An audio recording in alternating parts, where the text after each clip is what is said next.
He would have, been spat completely if it wasn't for Sepp Kuss. Yeah, literally. Roglic wouldn't have won that Giro if it wasn't for Sepp, I don't think, considering the small margin of victory to G. Yeah, but the whole gifting thing, it's kind of like, but in cycling, gifting happens like all the time. Well, not all the time, but Not when it Roglic does is happen. involved. Like, well, I don't know. Like, think back to Paris last year when they gifted the win to Laporte, or when Laporte got gifted the victory by Wout van Aert against Belgium this year. It's not an unprecedented new thing where Sepp was gifted it, and that's like some new thing which should be banished. It's happened for years, this gifting thing. It doesn't matter if somebody's the strongest. There's been lots of Grand Tours where the strongest hasn't won. Think back when Froome was stronger than Brad at the Tour. Froome should have, because he was stronger, won. But no, they went with Brad because he was in the lead. And yeah, even if Sepp wasn't the strongest, you got to back your man who's leading. I guess they were in the unprecedented scenario where they literally had second and third, and they could kind of just play with their food at that point and just try and make things as interesting as possible. Or just, I don't know, what they're trying to do. They're going to release some documentary with just full on, just the full spice going on with it. I do agree with what Ewan said. It is spicy, and we do enjoy a little bit of spice, especially in cycling. Sometimes it can be a little bit bland, so it was actually quite interesting to have such gossip and juice going around.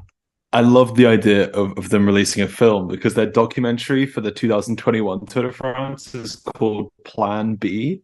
If they were to release a film, what letter of the alphabet would this plan be? Was it ever the plan to have Sepp Kuss in the red jersey by the end of week one and be second, third in the podium? Was it that must be plan Y, X, Y, Z squared for Jumbo Visma? But anyways, every time a rider wins a Grand Tour, and it isn't the Tour de France, there is the natural question: can they win the Tour de France? Sepp Kuss has been to the Tour numerous times this year as well. Oh, is he going to be a one-hit wonder? That's what we're thinking, and he's going to go back to his super domestique role, or could he potentially have a dig at the Tour? And I mean, that leaves the question open as well: who's going to lead the Tour next year for Jumbo Visma? Obviously, Jonas Vingegaard, the two-time champion, but yeah, has this added anything to this?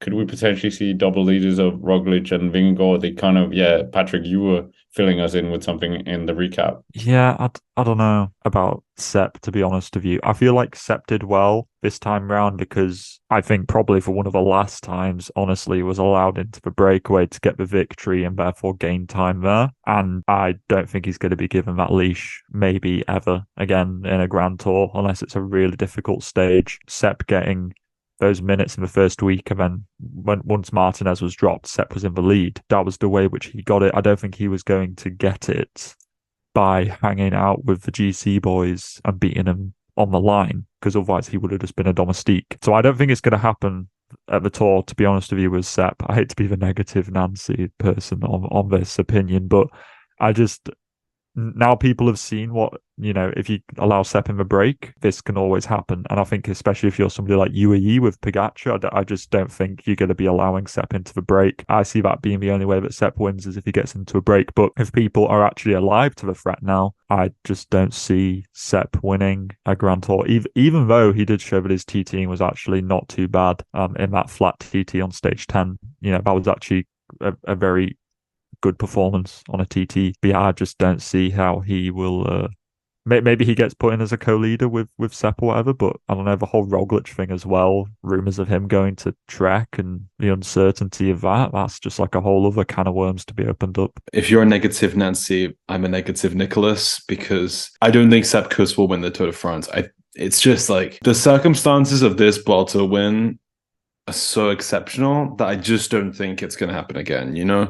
Him going in the breakaway, gaining those minutes to begin with, and then also happening to be on the strongest team who also have second and third on the podium. Realistically, is that ever going to happen again? I just don't think so. And Kuss has never podiumed the Grand Tour. Otherwise, he's been a super domestique. And once we go to next year's Tour de France, with all the expectations of Remco Evenepoel and with Pogacar joining up at the start line of next year's Tour de France, we believe, I just don't think there's going to be a sort of Movistar style formation for Jumbo Visma where they can pick Kuss, Vingegaard, and Roglic. I think we saw in this Vuelta it worked, but it was very chaotic. Yeah, I agree with you. But I mean, to provide just a little bit of devil's advocate for the other side. Devil. Sepp Kuss being the devil side. Yeah, Oh, what if, Jonas gets sent because he's Jonas, two-time champion, he has to go, barring anything. Say Roglic goes to Trek, hypothetically, for this whatever reason that rumours going around. Sepp and Jonas end up going to the Tour. They end up as co-leaders. Pogacar somehow has a bad year, similar to this year. Maybe prep isn't quite good enough, has a bad day, as he's sometimes prone to doing. Jonas crashes, Sepp's in the lead. Exceptional circumstances again. But I'm not saying it's impossible. I'm just saying that unrealistic. But that's just that's the way which, if he was to win, that's how I think he would go in. also the fact Ineos were nowhere because of Arensman crashing, De Plus crashing, Geraint Thomas crashing. It was just I don't see Ineos being competitive next year. Remco gone as well. He was out of the equation.